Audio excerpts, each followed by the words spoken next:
Deus tá achando que eu sou a Xena e eu posso provar. Posso.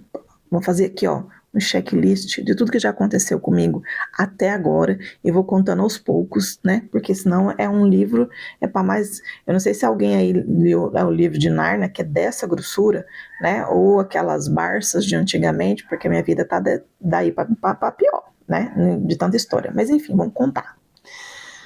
Minha mãe e meu pai se conheceram, casaram-se muito cedo, minha mãe era menor.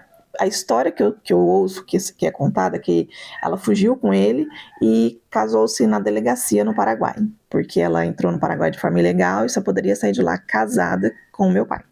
Então acabou que acho que meus avós tiveram que ir para lá. Então tá. O pai e a mãe é doido, né? E fugiram e foram se casar. Detalhe, meu pai era casado, fugiu com a minha mãe para casar com a minha mãe. E largou a mulher dele aqui em Campo Grande. Bom, eu acho que é aqui em Campo Grande, né? A história. Não tenho certeza. Então tá, começou por aí, né? Os pais são. Não tem juízo. 2. Minha mãe teve 4 filhos. Eu de 82, o outro de 84, uma outra de 85 e um outro de 88. Da minha mãe, nós somos em 4. Desses 4, 3 são filhos do meu pai, né? Então são biologicamente do mesmo pai que eu. E tem um outro que é filho de uma outra relação. Então tá, 4 irmãos, né? Uma escadinha, um em cima do outro. Então, vamos lá, família disfuncional, casamento, uma loucura do meu pai e da minha mãe. Aí eles fizeram um monte de filho, 3 filhos, e aí, e por aí vai. Detalhe bem importante para eu contar para vocês, a família da minha mãe toda, porque eu não tive contato com as parentelas do meu pai, né? Então eu tenho contato com a parentela da minha mãe. E a família da minha mãe toda tem algumas disfunções, né, psiquiátricas, e aí a grande maioria deles alcoólatras. Não diferente, minha mãe também era alcoólatra, meu pai também. Então, vamos mais, né, um verdinho aí no checklist. Pais alcoólatras, família disfuncional, muitos irmãos, pais alcoólatras. No meio dessa confusão, quando eu tinha mais ou menos uns 3, 4 anos, acredito que bem um pouco depois do nascimento da minha irmã de 85, meus pais se separaram. Ok, minha mãe foi viver a vida dela e meu pai foi viver a vida dele. E os parentes do meu pai são todos de Dourados, do Paraguai, daquela região de fronteira, então são todos de lá. Não conheço, não tive. Eu conheci minha avó e uma tia e um tio. Então, assim, mas eu não tenho contato com parentela, não sei do que se vivem, se estão vivos ou coisa do tipo. Um detalhe importante: meu pai morreu em 2020. Morreu de Covid. Acho que foi de Covid. Então, voltando lá, recapitulando. Então tá, lá no topo, né? O casamento do meu pai e da minha mãe é uma loucura, né? Eles completamente doidos, porque ele abandona a mulher e foge com a minha mãe. E aí tem essa montoeira de filhos e eles são alcoólatras. Aí, quando a minha irmã minha caçula não, de 85 nasce, eles se separam. Meu pai some. Até um determinado tempo da minha vida, eu achava que meu pai tinha morrido, porque era essa história que a minha mãe contava. Ela falava assim, não, seu pai morreu. Eu sempre perguntava, e o meu pai? Morreu. Ah, mas o meu pai? Morreu. Todo mundo contava essa história, que meu pai tinha morrido. Beleza. Meu pai morreu, morreu. Vida que segue. Minha mãe, por sua vez, sempre foi meio desajuizada. E aí, ela casou-se com um rapaz, né? Foi para uma fazenda, lá ela vivenciou outras coisas tal, e umas coisas que aconteceu na vida dela aí que não vale a pena eu falar aqui, porque a vida dela não é minha. E quem sabe ela não vai gostar, né? Então deixa a vida dela para lá. Só vou contando as partes que são bem fortes na minha história de vida. Ela casou-se, né, com o pai do meu irmão de 88. Também não vou dizer o nome dos meus irmãos aqui, eu vou dizer só o nome de um, porque tem uma história por detrás disso também, então por isso que eu vou falar sobre ele. Vamos lá, então tá. Tem agora, né, minha mãe casou-se com outra pessoa e tá vivendo, ela viveu muito em fazenda, então estávamos morando em fazenda. Ela encontrou um novo amor, foi viver esse amor que é o pai do meu irmão de 88. No meio disso tudo, aconteceu algo muito ruim, vamos dizer assim. eu não tenho palavras para colocar aqui no checklist o que aconteceu, mas eu vou dizer para vocês assim de uma forma mais leve, que depois posso contar isso com mais riqueza de detalhes. Primeiro, porque eu já tratei em terapia. Segundo, porque eu já consigo hoje falar de muita coisa da minha vida, do meu passado, sem entrar em crise, sem ter nenhum tipo de problema que possa me trazer um gatilho. Aos 6 anos, eu tive meu corpo violado por esse homem. E essa violação durou dos 6 aos 8 anos. Por quê? Porque a gente morava em fazenda.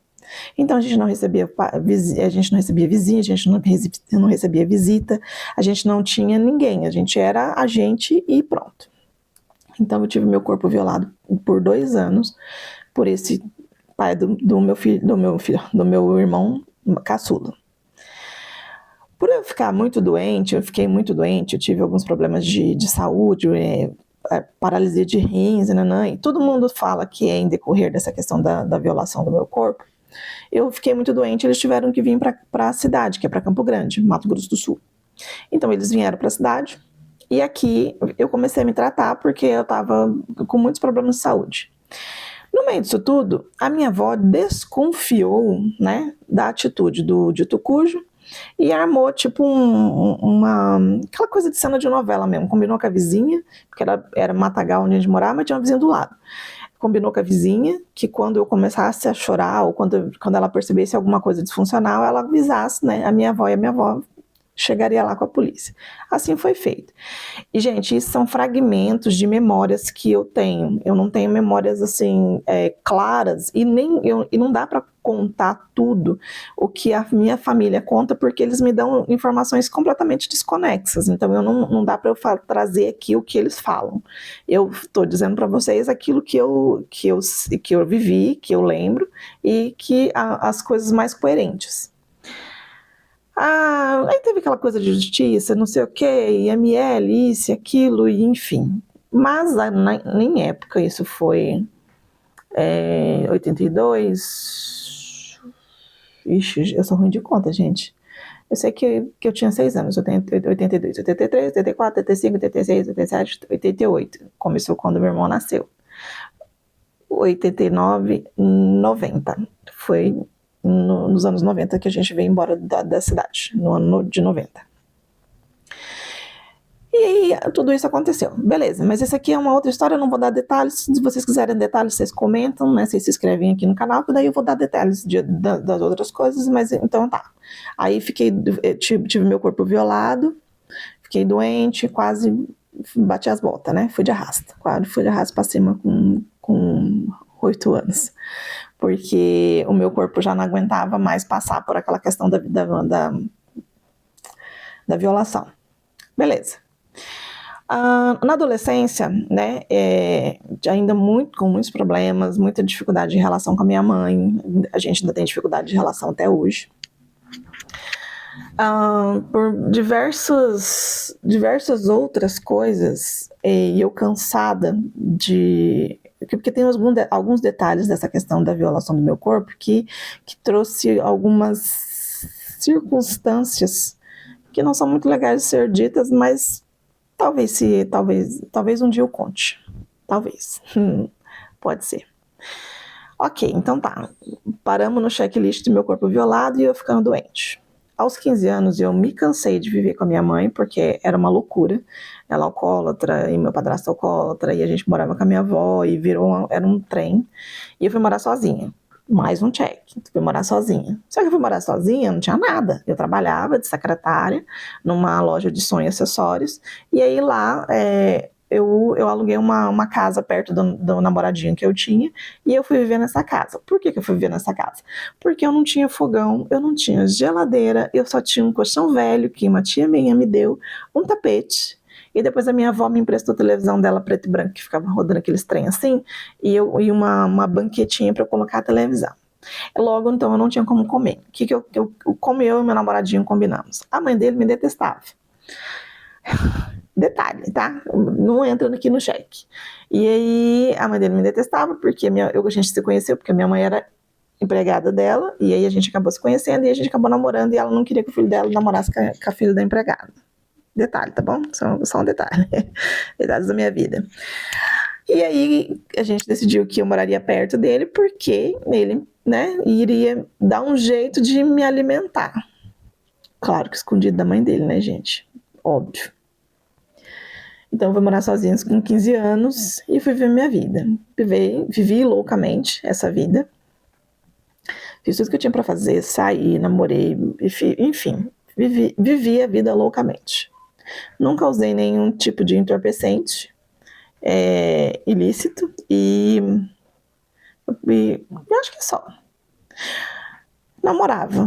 Namorei esse menino por alguns anos. Quando a gente fez 18 anos, que a gente tinha a mesma idade, a gente terminou.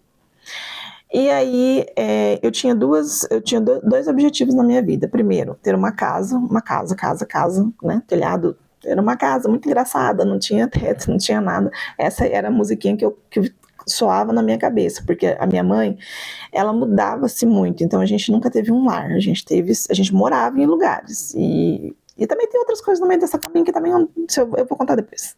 Enfim, eu tinha duas coisas, eu queria uma casa, e eu queria ser funcionária pública. Por quê? Porque eu sempre vi o funcionário público assim. As empresas privadas, isso eu com 18 anos, qualquer um pode me mandar embora. Se eu fizer um concurso, por mais que seja nível fundamental, do que seja, eles não podem me mandar embora. Então eu sempre vou ter um emprego. Eu com 18 anos pensava isso. Então eram meus dois objetivos de vida. Só que, voltando um pouquinho lá, a gente não estudou muito, porque a minha mãe não parava em lugar nenhum. Então eu fiz até a 4ª série, depois eu fiz a 5ª série na cidade, e aí não deu certo. E com 18 eu tinha feito EJA do ensino fundamental, e estava começando o ensino médio. Só que daí acontece que, por algum raio de motivo, razão ou circunstância, eu resolvi ter um filho. Porque eu pensava assim, bom, se eu tiver um filho, eu não vou me sentir mais sozinha. Então por que eu pensei isso? Porque eu tinha o trabalho de segunda a sexta, às sextas à noite, seus sábados eu saía, tinha colega, tinha isso, tinha aquilo, tinha amigo, tinha namorado, tinha não sei o quê. Nos domingos eu ficava sozinha. Um detalhe importante, eu detesto domingos, aniversários e finais de anos. Festas assim, né, que tem que reunir pessoas e família, essas coisas assim, eu não gosto desse negócio. Mas ainda tem história para rolar. Eu decidi que eu iria procurar um pai para esse filho que eu queria. Uma namoradinha, eu tinha tido, inclusive eu esqueci aqui do check, eu tive um aborto com 15 anos, porque a gente, quando começou, né, eu acabei engravidando e aí eu tive um aborto, era um menino. Então, com 15 anos era para eu ter um filho. Não tive esse filho. Mas aí, com 18, eu encasquetei que eu queria ter um filho. Então, vamos atrás da matéria-prima. Claro que eu era pobre, né? Então, eu tinha que ir atrás da matéria-prima com tudo, né? Não tinha só a matéria-prima, era o todo. Mas isso a gente vai deixar abaixo. Eu tinha um amigo de infância, que eu sabia que ele gostava de mim. Então, eu falei com ele assim, e deixa eu te falar, eu tô querendo ser mãe. Tem como você ser o pai do meu filho? Eu sabia que ele gostava de mim, eu sabia que ele era afim de mim, então ele falou, tá bom, eu serei o pai do seu filho. Depois de 2 meses tentando, engravidei. Nesse período eu trabalhava de faxineira, né? Eu tinha feito a minha vida, eu tinha conseguido algumas coisas, tinha comprado algumas coisas de casa e tudo, meu trabalho de faxineira nessa época. O que aconteceu? Eu não sou boa parideira. O negócio começou a dar ruim. Eu não sou boa parideira. Eu tinha tido um aborto com 15 anos e aí eu queria ter esse filho. Só que, por eu não ser boa parideira, eu tinha muitos ameaças de aborto. E tive inúmeras ameaças de aborto, tinha que ficar de repouso, não sei o que, tal. Só que era eu por mim mesma. Eu tinha que pagar meu aluguel, eu tinha que comer, eu tinha que beber, eu tinha que fazer o que tinha pra fazer, eu tinha que comprar as coisas de neném, eu tinha que fazer tudo. E a faxineira. Grávida. Detalhe. E quem quis engravidar, quem quis ter o filho, eu. E outro detalhe bem importante também, eu nunca quis a participação do pai do meu filho na vida dele. Até porque depois ele acabou encasquetando com um negócio de relacionamento, isso, aquilo. Não vou dizer para vocês que eu não estendi essa história de só ter um filho, que estendi, teve umas, né? Peguei algumas vezes. Mas a gente nunca se relacionou, nunca foi uma relação. Tá. Então vamos lá. A doida grávida, fazendo faxina e não podendo fazer faxina, porque tinha ameaça de aborto. Como faz? Que maneira? Que loucura! Mas eu não achava isso loucura. Achava muito romântico, inclusive. Eu e o meu filho vivendo nossa vidinha, né? Porque, assim, eu nunca quis casar, porque para mim casamento é uma instituição falida. E eu só queria ter esse filho porque eu queria ter um filho, eu queria ser mãe, e eu achava que com 18 para 19 anos eu já estava num momento legal. Eu já tinha algumas coisas, tipo, morava sozinha, já tinha as minhas coisas, cama, sofá, geladeira, fogão, esse trem. Então, por que não ter um filho? Já estava tentando ir atrás da casa, né? Eu ganhei uma casa popular, depois a gente conversa. E estava tentando o emprego como funcionária pública, que também deu certo, mas isso depois a gente comenta. Então, vamos lá. Tive meu filho, né? Na completa e total miséria. Mas isso não dá nem para atribuir a Deus, porque foi eu que quis, né? Então, assim, vamos deixar meio a meio, né? Ele podia ter facilitado e me deixado ter o neném normal, o neném nasceu prematuro, não sei o quê, e piriri pororó, aquela coisa toda muito complicada, né? Então, assim, vamos colocar assim que ele poderia ter falado, não, vai parir normal, né? Vai ser que nem essas mulheradas aí que tem um monte de criança e não vai ter nada. Mas não foi assim. Meu neném nasceu prematuro, de 28 semanas, quando a CTI, entubou, teve parada cardíaca, teve isso, teve aquilo, teve um monte de coisa. Enfim, tá, tive o filho. Quando meu filho tinha 2 anos, eu conheci um moço, inclusive teve uma reportagem aqui semana passada, retrasada, sobre o amor de busão, que foi o rapaz com quem eu me casei. Eu conheci esse moço, a gente se conheceu no ônibus e tal, tem a reportagem aqui, depois eu vou fazer um vídeo específico sobre isso. Mas enfim, casamos. Depois de casada, o meu marido, né, o sonho da vida dele era ser pai. Aí eu tive que começar a fazer terapia para poder ter o segundo filho, porque na minha cabeça eu só tinha só isso, eu só tinha uma criança só e me chamar de mãe. 2 crianças era surreal de eu pensar, como que 2 crianças vão me chamar de mãe? Como que eu vou dar atenção para 2 crianças? Não dá, não tem como. Mas enfim, fiz o filho. Com 24 anos eu tive meu segundo filho. Beleza. Vivendo a vida, concursada. Em 2009 iniciei a faculdade, em 2012 eu finalizei a faculdade. Continuei casada. Em 2013 comecei uma especialização, terminei em 2014, fiz 2 especializações na mesma época. Entrei no concurso como assistente social em 2017.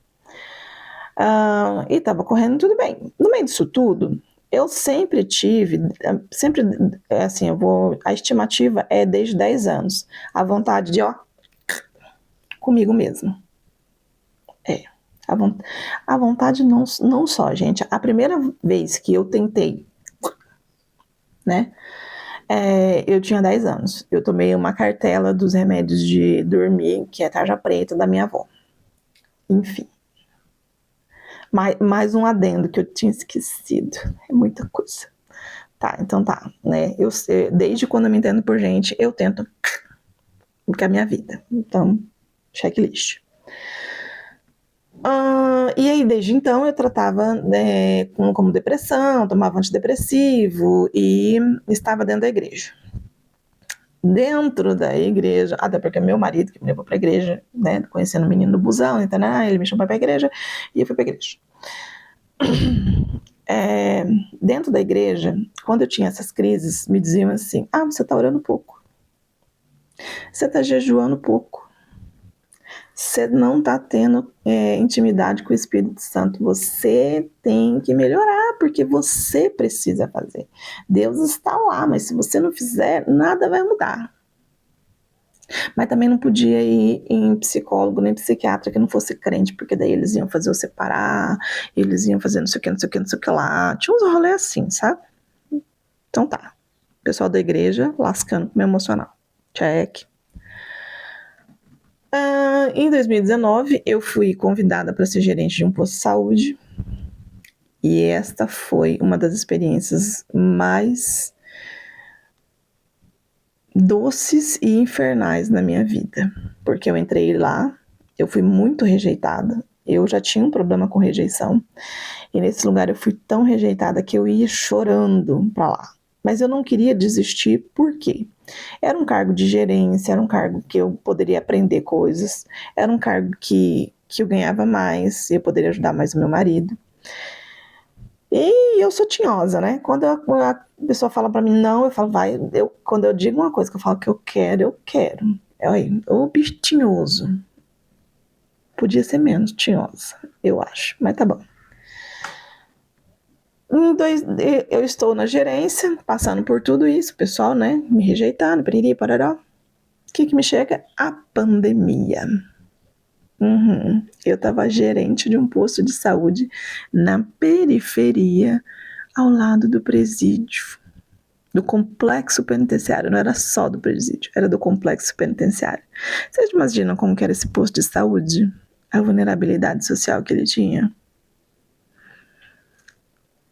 Os comandos, né, dentro da unidade de saúde, que não dá para falar o nome aqui, mas você sabe muito bem quem comanda o quê, e lá metade do bairro um comanda, o outro metade do outro bairro aqui, do outro comanda. Aqui em Campo Grande não tem morro, mas tem os bairros periféricos que têm os seus comandos. Deixa abaixo. Voltando a falar. Era gerente. Em 2020, chegou a pandemia. Com isso, eu tive uma internação, fiquei no CTI, quase fui de arrasta por uma pneumonia bacteriana. Por quê? Porque é bonita que tem asma. Olha que lindo. Mais um check aqui. Asma. Tá. Eu tinha esquecido. Um pouco antes disso, eu tinha também eu tive o diagnóstico de fibromialgia, que é uma dor intensa dos infernos, que, olha, eu não desejo pra ninguém. Tive diagnóstico de fibromialgia. Tomava já remédio para isso, para dor. Então, essa hospitalização que eu tive, que eu fiquei no CTI, que aconteceu um monte de coisa, foi piorada por conta dessas condições de saúde. E também porque eu era teimosa.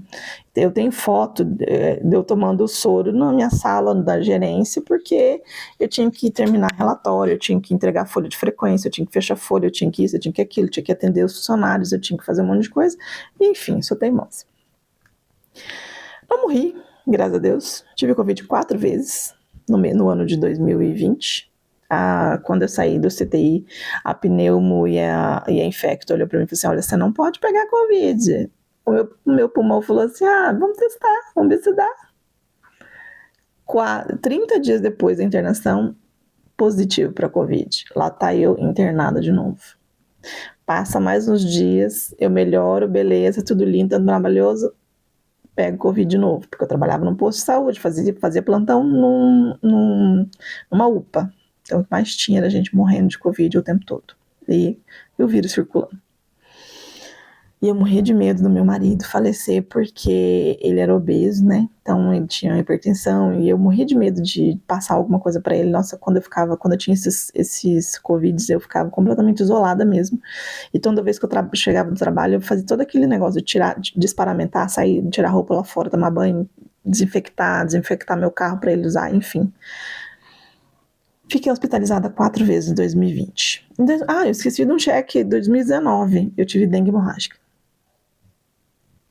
Eu acho que era bem importante eu falar. Eu tive dengue 2 vezes. Não existe dengue hemorrágica. Existe uma dengue que faz você ter mais probabilidade de ter processo hemorrágico. Você não pode tomar não pode tomar remédio, determinados remédios por aí. Enfim, isso aí. Então, eu tive 2 dengue em 2019, fiquei internada, minhas plaquetas ficaram em 14 mil, dizem que abaixo de 20 vai de arrasta, mas eu não fui.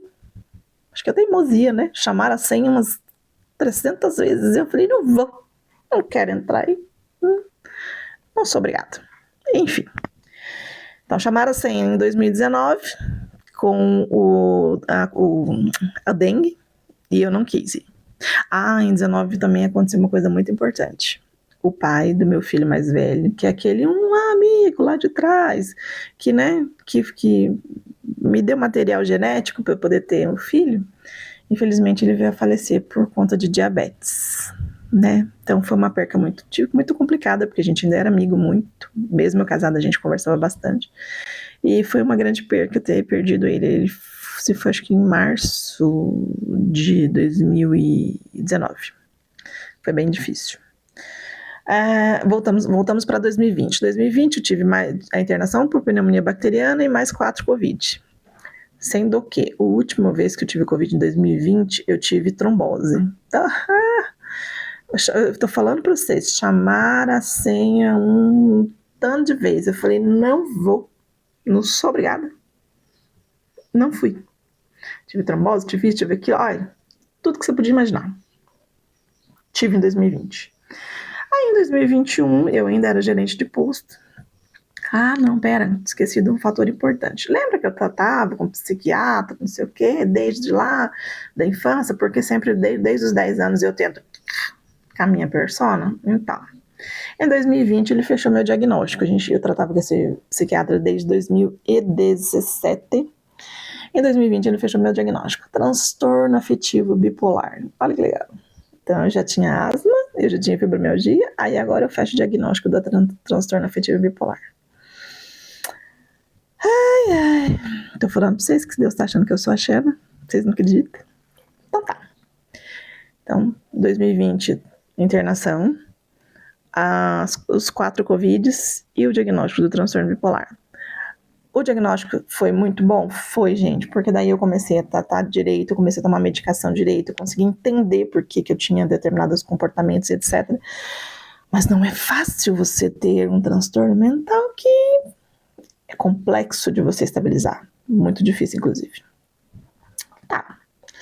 Então, tivemos aí já, né, várias coisas. Já dava pra... Vamos fechar o livro, né, encerra por aqui e vida que segue.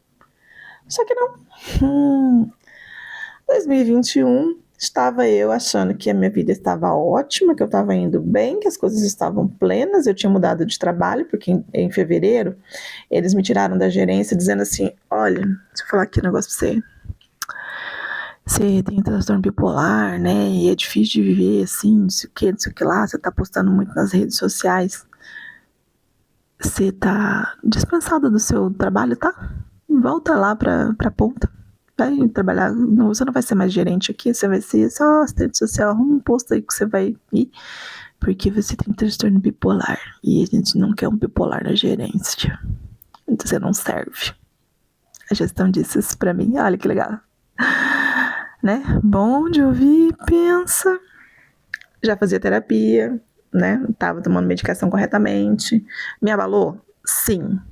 Mas, vida que segue.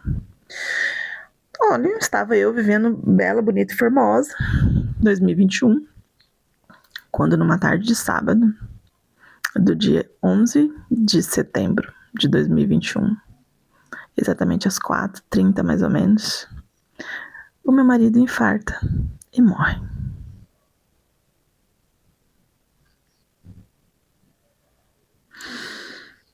E eu esqueci de contar pra vocês que lembra do meu irmão que eu falei que eu ia falar dele? Pois é. Quando foi em 2008, ele foi assassinado pelo sogro dele, após uma discussão com a esposa. E ele se chamava Adriano. Então eu tive que lidar com o luto, que eu não sei lidar com o luto, do meu irmão em 2008. E em 2021 eu tive que lidar com o luto do meu marido.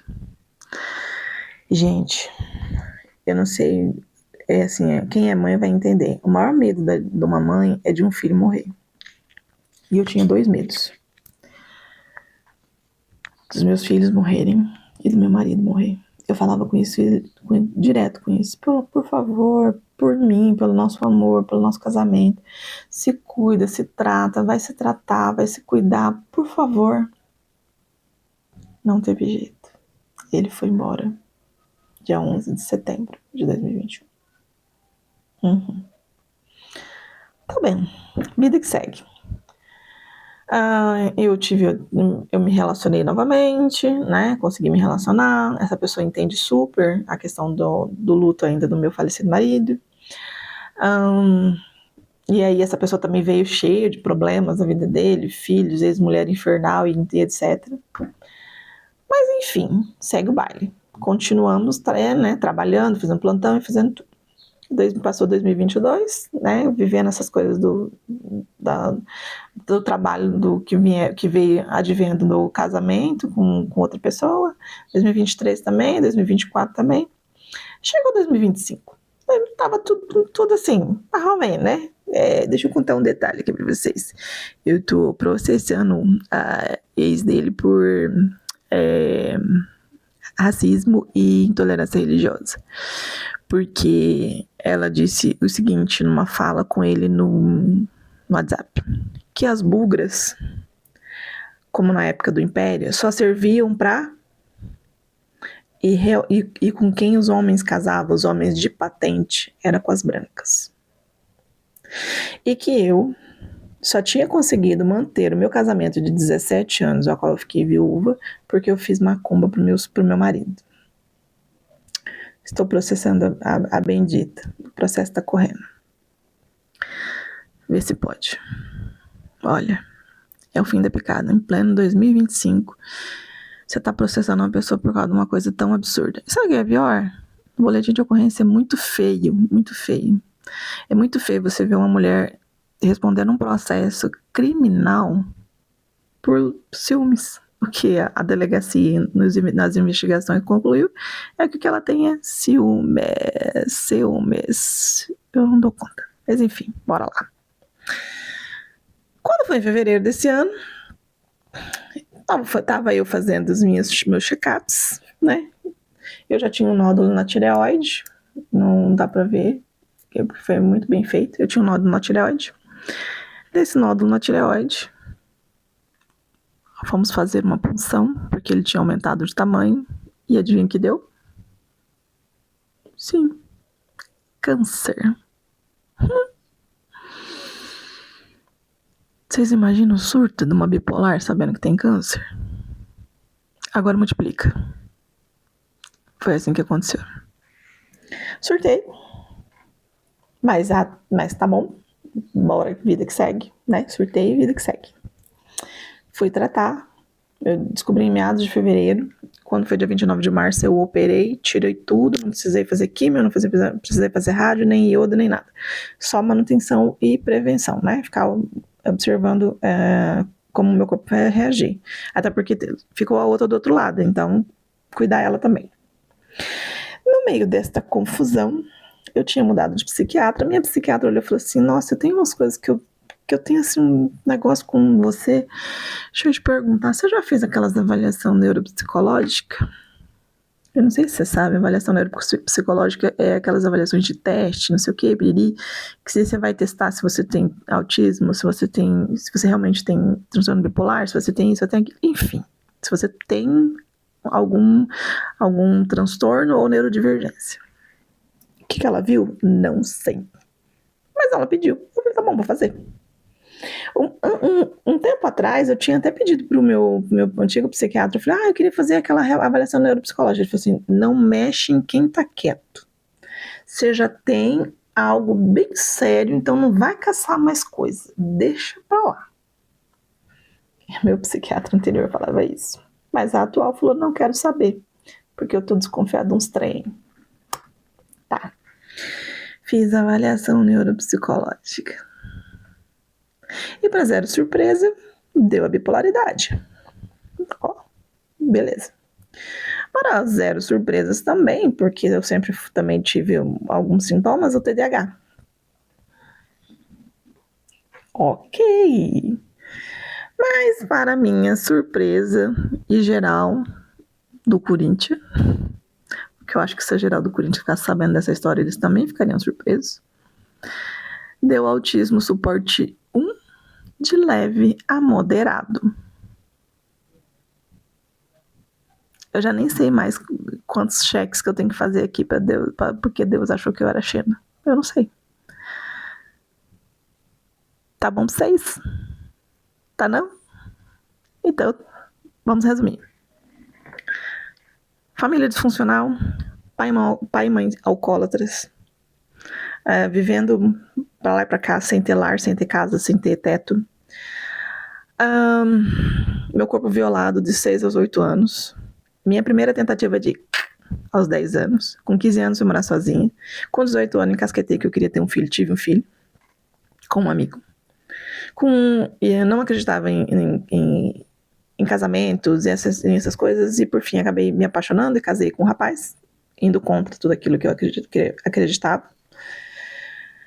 Tive outro filho. Consegui passar no concurso. Consegui a minha casa. Essa parte eu esqueci. Depois disso, todas as tentativas né? E outras coisas acontecendo ao longo do caminho. A igreja ajudando eu ficar bem pior, dizendo que a culpa era minha. E depois veio a rejeição de quando eu fui lá para ser gerente. Depois veio a internação. Quase bati as botas por uma pneumonia bacteriana. Depois que tive mais 4 Covids e tive trombose. Depois fiquei viúva em 2021. Depois tive que enfrentar a ex-infernal do meu atual marido. E agora, em 2025, eu tô aqui. Tive um câncer e um diagnóstico de autismo, transtorno bipolar, TDAH. E tem uma outra coisa escrita no atestado que eu já nem sei, porque o meu atestado ele já parece um papiro. Meu atestado psiquiátrico ele já não é mais um atestado, ele é um papiro. Tá bom pra vocês? Vocês também acham que Deus tá achando que eu sou a Xena? Comenta aí. Vamos conversar sobre o assunto. Salve esse vídeo, compartilha. Bora conhecer outras Xenas, porque deve ter mais gente que passa os trem. Não é possível. Não é possível. E só um adendo. A minha chefe tinha tido uma AVC bem na época que eu operei. Dia 25 de agosto, minha chefe faleceu. E isso tá me apavorando, porque eu tô com medo de voltar a trabalhar e tô com medo de morrer. Olha só. Enfim. Essa foi uma lista dos Deus tá achando que eu sou Xena check. Eu vou até procurar a imagem da Xena pra ver se eu sou parecida. Vai que eu sou, né? E então, vamos fazer essa história chegar a mais gente. E mais gente pra gente poder compartilhar das nossas dores, pra gente poder ver que a gente não tá sozinho dentro das nossas situações graves que acontecem dentro da nossa vida. E que há, sim, um jeito da gente viver melhor e ter qualidade de vida, mesmo passando por tantas coisas. Peço a vocês que me sigam, que deixem seu like nesse vídeo, que querendo ou não, tem umas dificuldades para ser ditas, né? Algumas coisas que só foram faladas não é muito fácil de ser ditas. Então, curte, comenta, compartilha e leva essa história para alguém que você acha que precisa ouvir e precisa um pouquinho de ânimo para falar assim, não, mesmo depois de uma vida desgramada, dá certo. Me ajuda aí.